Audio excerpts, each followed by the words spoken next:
Hola a todos, bienvenidos a esta transmisión. Como todos los jueves tenemos programado un foro. El día de hoy, de forma excepcional, lo estamos transmitiendo por nuestro canal de Facebook.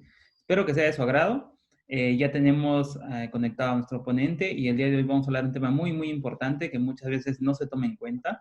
Y esto va más dirigido a aquellos que son parte de un equipo de atención prehospitalaria, aquellos que conducen una ambulancia y todo aquel que esté laborando dentro de este espacio. Jeffrey, bienvenido. Buenas tardes, chicos. Buenas tardes, Juan. Gracias por la oportunidad de poder dictar este tema hoy día. Vamos a conversar muchas cosas con respecto al transporte del paciente. Diciendo lo siguiente, vamos a hablar de lo que es los cambios fisiológicos en el transporte del paciente, en el cual es un concepto muy importante para el conductor de emergencias médicas, es decir, específicamente para la ambulancia. Entonces, vamos a empezar. Listo. Tenemos aquí lo que es la introducción del tema con respecto al adecuado transporte de un paciente con trauma. Es fundamentalmente para que el cuidado hospitalario sea el adecuado. Entonces, hablando aquí en Perú, no está muy todavía esto de la formación del proveedor de atención prehospitalaria. Todavía no está muy garantizado eso, ¿no? Entonces, queremos a partir de ahora, de esta charla, poder cambiar el chip con respecto a quién conduce el vehículo de emergencias médicas. Uno de esos requisitos, aquí hablando en Perú, para poder conducir un vehículo de emergencias médicas es solamente utilizando tu brevete, tu licencia de conducir tipo A2B. Entonces, pero nos preguntamos ahora, ¿eso será suficiente para poder manejar una ambulancia? ¿Será necesario tener otras condiciones para manejar un vehículo de emergencias médicas? Entonces, el adecuado transporte de un paciente con trauma es fundamental para que el cuidado hospitalario sea necesario. Es decir, si yo tengo dos tipos de pacientes, los dos con trauma, un paciente con trauma crítico pero inestable y otro paciente igualmente con trauma crítico pero estable. Entonces, el paciente con trauma inestable tendrá menor cantidad de porcentaje de sobrevida cuando llegue al centro hospitalario. Y el equipo médico tendrá menos abanico de opciones para poder salvar a este paciente. Muy diferente si nosotros tenemos a un paciente que está en trauma crítico, pero estable. Entonces, el porcentaje de sobrevida va a ser muchísimo mayor y el abanico de opciones del equipo hospitalario será muchísimo mayor. Entonces estamos viendo que no se puede transportar por transportar a un paciente, ¿sí? Entonces, la ambulancia, chicos, no es una carroza fúnebre, no es un auto de carreras, ¿sí? La atención prehospitalaria no solamente es cargar y llevar, todos pueden hacer eso, todos pueden cargar un paciente, subir una ambulancia e irse a 100 kilómetros por hora. Pero eso será adecuado para el paciente, ¿sí? ¿Será adecuado manejar a esa velocidad a 100 kilómetros por hora, a 120 kilómetros por hora? Y vamos a conocer que hay cambios, efectos físicos que afectan a la fisiología del paciente. Nosotros ya tenemos a un paciente crítico, a un paciente con trauma, y encima le vamos a agregar agentes físicos, ¿sí? Otro punto importante es, si no se conocen los cambios fisiológicos en el transporte, se pone en peligro al paciente. Un conductor de ambulancia específicamente debe conocer que hay cambios físicos y se debe manejar el vehículo de emergencias de acuerdo al estado crítico del paciente, ¿sí? Vamos a ver más adelante que las aceleraciones traen consecuencias fisiológicas al paciente. Los frenazos traen consecuencias críticas al paciente. Aquellas ambulancias que voltean a una misma velocidad comprometen todo el sistema cardiovascular, ¿sí? Entonces, hay un principio fundamental en el cual es trasladar al paciente al centro hospitalario acorde a su estado, siguiendo tres criterios fundamentales, que son las 3A. El primero es el paciente adecuado. Y cuando nos referimos a paciente adecuado, nos estamos refiriendo a aquel paciente que está estabilizado, ¿sí? Ya sea si lo vamos a transportar de la escena a un hospital o del hospital a otro hospital. El paciente adecuado debe ser aquel paciente que está estabilizado. No podemos trasladar a un paciente que no está estabilizado, ¿sí? Punto número 1. El 2, en el momento adecuado. ¿Cuándo debo trasladar a ese paciente? ¿Sí? ¿Cuándo se debe trasladar a este paciente? ¿Cuánto me demoro yo en el traslado? ¿Sí? Si nosotros llegamos a una escena, lo quiero estabilizar, pero al intentar estabilizar a mi paciente no me puedo demorar mucho en la escena, porque eso también es perjudicial para el paciente, porque de ahí le estamos diciendo al conductor de vehículo de emergencia, hey, vamos más rápido, acelera, ¿sí? Entonces, tenemos que tener todos estos criterios a la hora de poder transportar a nuestro paciente. Y el otro es el hospital adecuado, ¿sí? En el cual, si yo tengo un paciente con trauma, tengo que trasladarlo a un centro hospitalario que tenga trauma shock. No lo puedo trasladar al Instituto de Neoplásicas, ¿sí? Ni tampoco puedo hacer que el paciente se esté paseando de hospital a hospital, ¿sí? Entonces, recordemos todos estos criterios para poder transportar al paciente. El paciente adecuado, el momento adecuado y el hospital adecuado, ¿sí? Entonces, el conductor de vehículos de emergencia, específicamente el conductor de ambulancia, tiene que ser una persona con entrenamiento para conducir. Tiene que tener entrenamiento para conducir, ¿sí? Listo. Ahora, hay fases para el traslado. Una de esas fases para el traslado es la activación, cuando tú recibes la emergencia y se activa todo el sistema de emergencias médicas. Otro es cuando tú llegas a la escena y ya tienes contacto físico con el paciente. Otro es la respuesta organizada e inmediata, en el cual cuando tú llegas a la escena, el equipo consta del paramédico, la unidad de enfermería, el médico y el conductor.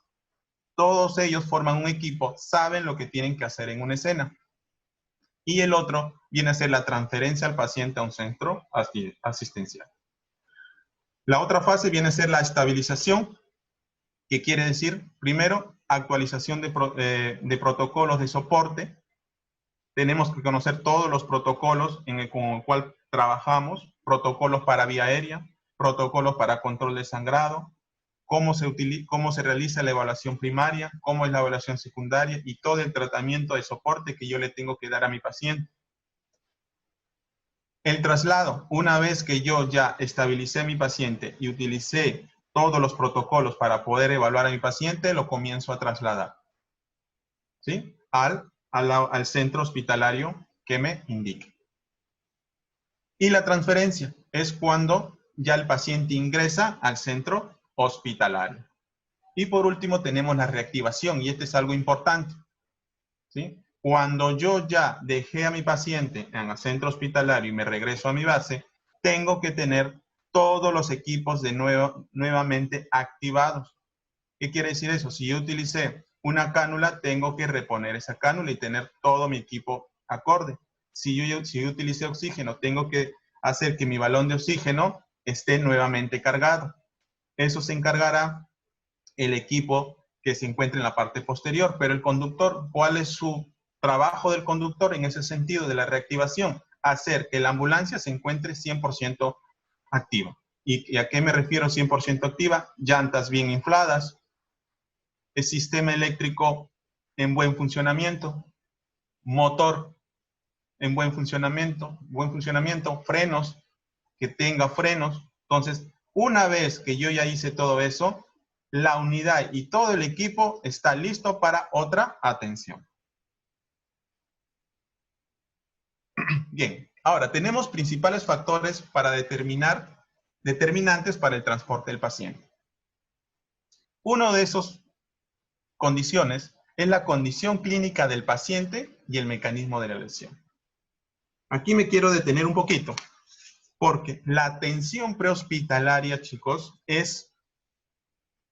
clínico, ¿sí? Es clínico. Aquí no hay tiempo para poder sacar una evaluación de laboratorio, una imagen de rayos X, ¿sí? La atención prehospitalaria es clínico y eso tenemos que tenerlo siempre en cuenta. Es clínico. Eso quiere decir que cuando preguntemos, ¿por qué no oxigenaste al paciente? No me pueden decir porque no tenía oxímetro, ¿sí? ¿Por qué? Porque no tenía desfibrilador, no pude detectar una arritmia. Entonces, esas cosas tenemos que cambiarlo, ¿sí? Recuerden, la atención prehospitalaria es 100% clínico y tiene que ver mucho el mecanismo de la lesión, ¿sí? Con la fuerza y la energía con que el paciente ha realizado el trauma. Otro punto importante son las condiciones del terreno. Un conductor de vehículo de emergencias debe saber por dónde, cómo es la zona de su trabajo, por dónde se va a trasladar, ¿sí? Aquí en Perú tenemos mucho que hay calles que están bien asfaltadas, pero volteas a una cuadra y están hechos un peligro para el paciente, con huecos, con baches, con rompemuelles. Entonces, el conductor debe saber por dónde ir. Otra condición importante son las condiciones climáticas, ¿sí? Es distinto conducir en lluvia que en neblina. Un conductor sabe que cuando está lloviendo no puede ir a mucha velocidad y no puede dar un frenazo brusco porque el vehículo se va a voltear, va a patinar, ¿sí? Otro punto es el tiempo de traslado. Tenemos que saber cuánto es el tiempo de traslado a mi paciente. Entonces, estamos viendo que conducir un vehículo de emergencias no es simplemente conducir por conducir, sino que el conductor tiene que tener un entrenamiento para la conducción de un vehículo de emergencias.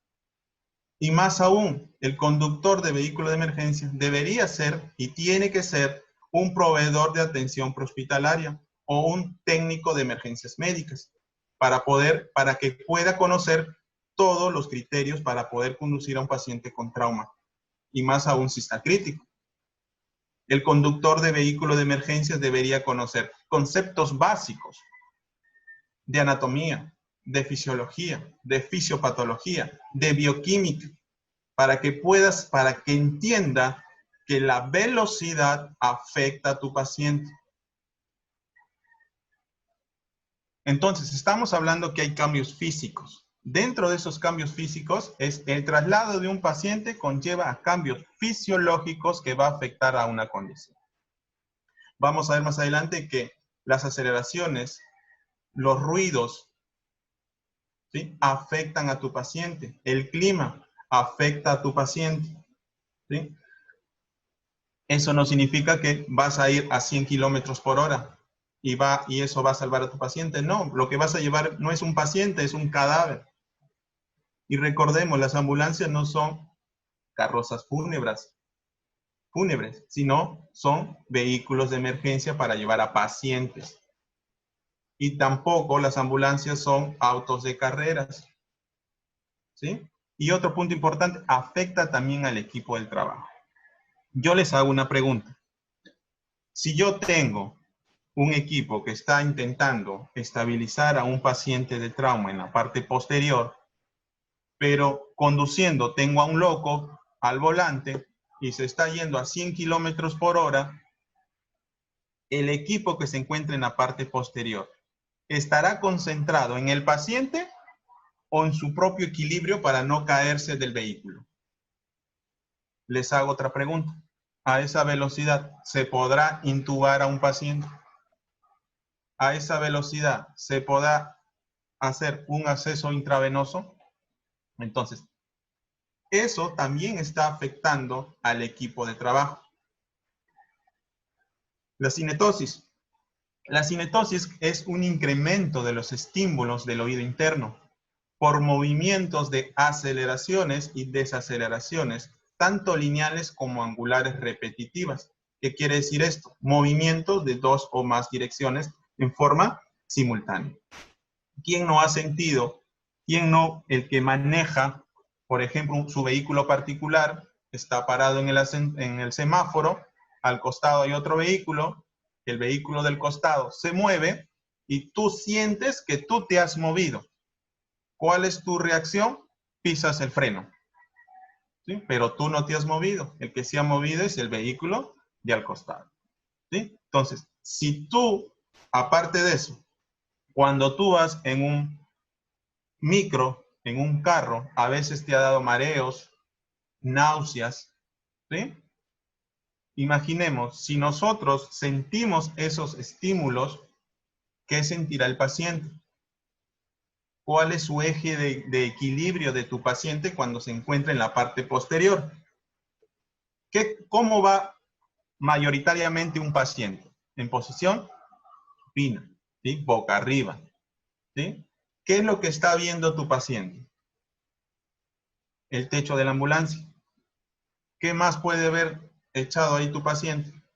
Al ajustas las ventanas de los costados, si es que tiene. Si no, solamente verá el techo. Entonces, tu paciente está repetidamente en desequilibrio y eso le genera cierta ansiedad y es reperjudicial para tu paciente.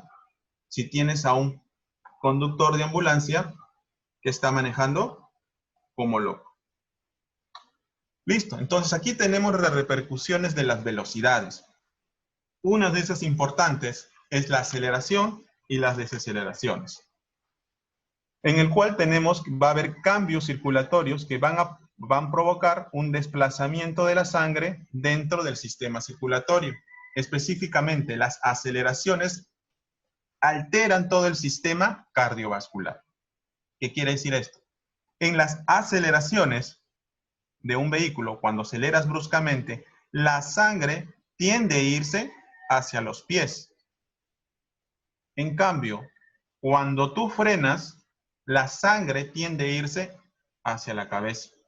Entonces, si yo tengo un paciente hipotenso y tengo un conductor que maneja por manejar y acelera bruscamente, la sangre se va a ir hacia los pies y va a bajar más la presión arterial y el paciente puede llegar hasta la inconsciencia. En cambio, si yo tengo un paciente con TEC y este conductor frena bruscamente, va a aumentar la presión intracraneana y voy a complicar a mi paciente o lo puedo matar. Así de simple. ¿Sí? Entonces, estamos viendo que no es conducir por conducir un vehículo. ¿Sí? El conductor de vehículo de emergencias es un eslabón importantísimo a la hora del transporte. Y ahora les explico por qué. Tiene la seguridad primero del paciente. Tiene la seguridad de su equipo. Y tiene la seguridad si es que va un familiar en la unidad. Entonces estamos viendo que en sus manos tiene la seguridad de un grupo de personas y más específicamente del paciente. Entonces, sigamos. Ahora yo les hago una pregunta. ¿Cuánto debería ser la distancia máxima para poder transportar a un paciente por ambulancia? ¿Cuánto será esa distancia? ¿Será 100 kilómetros? ¿20 kilómetros? ¿200 kilómetros? ¿Cuánto es esa distancia? Esa distancia máxima aquí en Perú es 150 kilómetros. Más de 150 kilómetros ya tiene que ser trasladado vía aérea. Pero eso aquí no se da. Lo transportamos con mucho más distancia. Ahora, tenemos que tener muy en cuenta a la hora de transportar a un paciente por vía aérea. ¿Sí? Si nosotros tenemos, vuelvo a repetir, a un paciente con TEC, tiene que estar bien estabilizado antes de yo subirlo al avión e irme hacia arriba. Porque arriba la presión es muchísimo mayor. Y si yo no conozco esto, voy a transportarlo por transportar y voy a llevar un cadáver y lo voy a matar. ¿Sí? Entonces, el traslado del paciente debe ser seguro, rápido y eficiente. Seguro, con toda la seguridad posible, usando todos los cinturones de seguridad. Eficiente a un paciente estable. Y rápido no significa velocidad. Rápido no significa que te vas a ir a 100 kilómetros por hora. Rápido significa que tienes que ir con todos los criterios para que tu paciente llegue al centro hospitalario estable. Entonces, nos estamos dando cuenta que el trabajo prehospitalario no lo puede realizar cualquiera, que tiene que tener una capacitación, que tiene que saber muchos conceptos. ¿Sí? Listo. Entonces, el piloto de un vehículo de emergencias, lo primero que tiene que hacer, no cambios bruscos de velocidad, de aceleraciones y desaceleraciones. En las curvas, no pasar a una misma velocidad. A veces se va a voltear a la derecha. ¿Dónde volteamos? Está en 60 kilómetros por hora y voltea a la derecha y ¡fua! Se va a la derecha. Entonces, eso que voltea a esa velocidad altera todo el sistema cardiovascular. Y el manejo debe ser de forma regular y firme. ¿Sí? Entonces, el transporte de un vehículo de emergencia, específicamente de ambulancia, para un paciente crítico, en ciudades y panamericanas, tienen ciertas velocidades. Entonces, en la ciudad, un vehículo de emergencias, una ambulancia, en la ciudad debe ir a 35 kilómetros por hora, dependiendo del estado, en estado clínico del paciente. En Panamericanas debe ir a 60 a 65 kilómetros por hora, dependiendo del estado clínico de tu paciente. ¿Sí? Entonces, hay efectos de aceleración en el cual si aceleras bruscamente van a producir ciertos efectos fisiológicos. Uno de ellos es la hipotensión arterial, disminución de la presión arterial, de la presión venosa central, de la presión intracraneal. Y específicamente los pacientes con hipovolémicos y cardiópatas son sensibles a las aceleraciones. Y recuerden, un paciente que está con baja de presión arterial y yo acelero bruscamente, puedo hacer que haya una pérdida de la conciencia. Sigamos. Efectos de aceleración. Las deceleraciones bruscas, también esos frenazos bruscos, también van a provocar ciertos efectos en mi paciente, como hipertensión arterial, aumento de la presión venosa central y aumento de la presión intracraniana. Esto del aumento de la presión intracraniana es importantísimo, ¿sí? Si yo tengo un paciente con TEC, ojo con mi piloto de ambulancia. No puede frenar bruscamente, ¿sí? Listo, entonces aquí tenemos los efectos de la aceleración. Tenemos tres tipos de aceleración, que son las lineales, la radial y la angular. ¿Sí? Entonces, vamos a explicar uno por uno para que puedan ser entendidos. En lo que es el tipo de aceleración lineal, si este es un vehículo, ¿sí? Entonces, un vehículo de emergencias médicas va a ir en este sentido, va a ir lineal, va a ir de frente, ¿sí? No va a cambiar de sentido, no va a ir ni a la derecha ni a la izquierda. Su recorrido va a ser lineal, ¿sí? Donde va a haber cambios de velocidad, ¿sí? En el cual este vehículo puede ir a 40 kilómetros por hora, luego cambia a 60, luego cambia a 80 y va a ir cambiando las velocidades, ¿sí? Entonces, eso que cambia de velocidades y es en forma lineal, va a afectar a todo el aparato de soporte, específicamente a huesos y a columna, ¿sí? Por no ir a una velocidad constante, por estar cambiando de velocidades, por creerte que el vehículo de emergencia es tu auto de carreras. Otro, tenemos las aceleraciones radiales. Las aceleraciones radiales son aquellas en el cual tú volteas hacia la derecha o hacia la izquierda. ¿Sí? No hay cambio de velocidad. Este vehículo está en 60 kilómetros por hora y voltea a la derecha o a la izquierda a esa velocidad. Entonces, va a afectar a todo el aparato cardiovascular. El otro tipo de aceleración es la aceleración angular.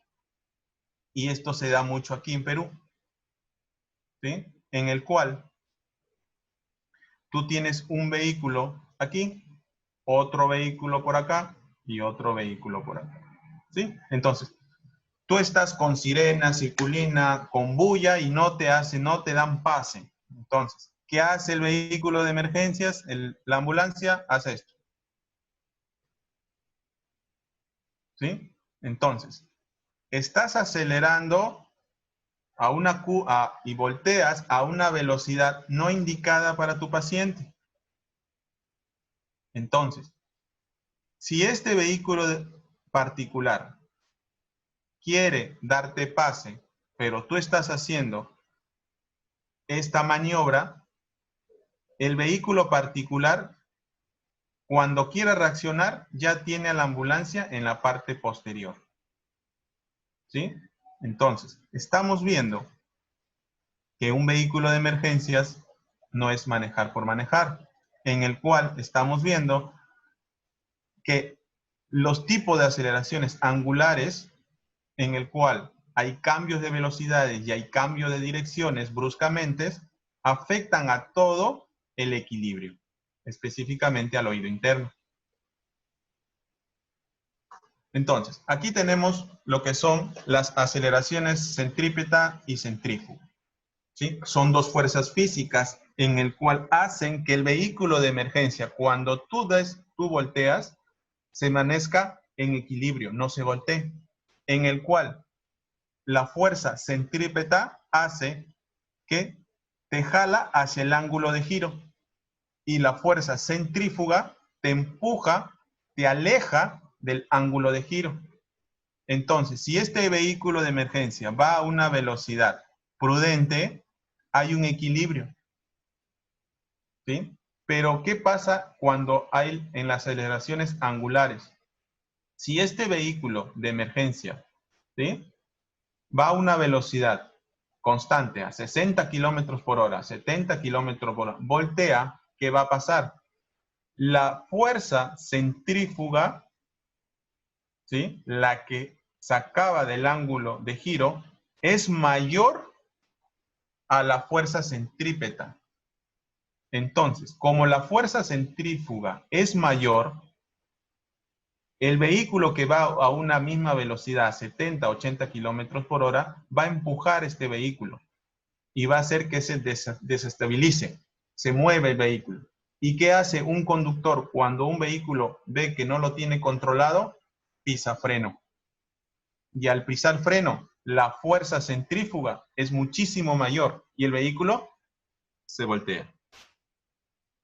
¿Sí? Entonces, se están dando cuenta, o yo les pregunto, un conductor de vehículo de emergencia, un conductor de ambulancia, ¿sabrá todas estas condiciones físicas para voltear? Se dan dando cuenta que conducir un vehículo de emergencias no es solamente tener una licencia de conducir A2B, que tiene que tener muchísimos conocimientos. Sigamos. Entonces, hay repercusiones. Por ejemplo, la altitud va a perjudicar a tu paciente, ¿sí? A mayor altitud hay una disminución parcial del oxígeno, sobre todo a partir de los 100 metros de altura. ¿Qué pasa aquí? A mayor altitud, los gases se expanden, hay una expansión de los gases. Entonces, tenemos que tener muy en cuenta cuando llevemos a un paciente con neumotórax. Preferible, estabilicemos a mi paciente y una vez ahí lo trasladamos. ¿Por qué? Porque a esa altura hay una dilatación de las cavidades orgánicas y el gas se expande. Y el neumotórax que tenías a un solo lado va a pasar al otro lado. ¿Sí? Y así sucesivamente tenemos consecuencias con respecto a la altura. Un aumento del gasto cardíaco, una hiperventilación refleja. Y todo producto de la expansión de los gases. Otro punto importante son las vibraciones mecánicas, ¿sí? Estas de aquí se miden en hercios y están producidas por el funcionamiento del motor, ¿sí? Ese motor que relincha, que se mueve, que suena bruscamente, traen consecuencias al paciente. El chasis, cuando se mueve bruscamente y hace mucho ruido, trae consecuencias a tu paciente.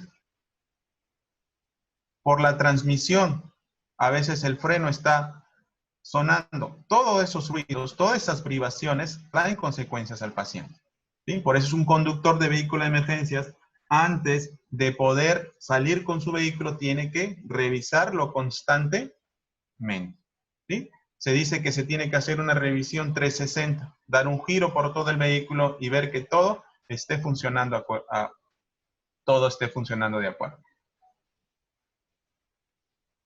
Listo. Estas vibraciones mecánicas de las ambulancias se mueven a un intervalo de 4 a 12 hercios. Los helicópteros, por ejemplo, tienen unas vibraciones mecánicas mucho más intensas, específicamente a la hora del despegue, y están entre 12 a 28 hercios. Y también producen ciertos factores fisiológicos, fisiopatológicos para el paciente. Puede haber rupturas de microvasculares, taquicardia, hiperventilación, ¿sí? Y también va a afectar a los equipos electrónicos que nosotros trabajamos. Por ejemplo, artefactos en los monitoreos, dificultar la lectura o valores falsos en aparatos de electromedicina. Se puede alterar el monitor de electrocardiograma, se puede alterar el pulsioxímetro o el fingomanómetro, ¿sí? Y va a haber una dificultad a la hora de poder auscultar a mi paciente, ¿sí? Luego tenemos lo que son las repercusiones de las vibraciones acústicas, ¿sí? También el ruido. A ese equipo o a ese copiloto de ambulancia que le gusta ir con sirenas y circulinas, yo les pregunto, así vayas con sirena y circulina, ¿te darán pase? No, no te dan pase, así tengas sirenas, así hagas la bulla que hagas, no te dan pase. ¿Y esto por qué? Porque no hay una educación vial. El día en que haya una educación vial y el conductor particular sepa que le tienes que dar pase a un vehículo de emergencias y que tienes que pegar hacia la derecha, ahí las cosas cambiarán, ¿sí? Recordemos, si tú tienes un vehículo de emergencias con sirena y circulina, ponte tú como paciente, te vas a 90 kilómetros por hora, con sirena y circulina, ¿cómo te sientes tú? Es un estrés para el paciente, ¿sí? Se comienza a preguntar, ¿estaré bien? ¿Mi salud estará bien? ¿Estoy yendo mal? ¿Sí? Todo lo que le puede pasar por la cabeza a tu paciente simplemente porque tú quieres ir con sirenas, ¿sí? Mejor no sería las luces para que el conductor del vehículo particular te pueda observar. Está 100% comprobado que un vehículo particular, cuando está con todas sus lunas hacia arriba y con el radio, con la música a un volumen regular, no te escucha, no escucha las sirenas, pero sí te puede ver, ¿sí? Entonces tenemos que tener mucho cuidado en eso. Otro punto importante son los ruidos que se producen por las sirenas, oscilan alrededor de 90 a 110 decibeles. Entonces, si las sirenas oscilan a 110 decibeles, aquí tenemos de 90 a 110, tenemos ya problemas moderados o problemas ya de pérdida de auditiva completo, ¿sí? Por eso se tiene que utilizar protectores para los oídos. Punto importante también es la temperatura, ¿sí? La temperatura también afecta a tu paciente. La cabina asistencial debe estar a una temperatura según el estado clínico de tu paciente. El aire acondicionado debe ser para el paciente, no para ti. ¿Sí? Si tú tienes que aumentar la calefacción, auméntala. Así tú tengas calor. Tienes que pensar en el paciente, no en ti. Entonces, el exceso de frío va a provocar escalofríos, colapso muscular, colapso venoso. Y el exceso de calor te provocará vasodilatación, hipotensión, ¿sí? Sudoración abundante, pudiendo ocasionar alteraciones metabólicas. Entonces, ¿qué pacientes son más susceptibles a la regulación de su temperatura? Recién nacidos, prematuros, por eso cuando trasladamos a estos pacientes tenemos que utilizar incubadoras, pacientes en edad avanzada, gran quemados, y específicamente siempre evitar la hipotermia, ¿sí? Tenemos que evitar la hipotermia, ya sabemos específicamente a pacientes con hipovolemia, con shock hemorrágico. Recordemos que la hipotermia, primero, que no permite coagular la sangre, y segundo, que la sangre que ya se encuentra coagulada lo va a romper, ¿sí? Entonces, te va a alterar todo el factor de coagulación, la hipotermia. Listo. Entonces, antes de terminar, chicos, la conducción de un vehículo de emergencias es algo serio.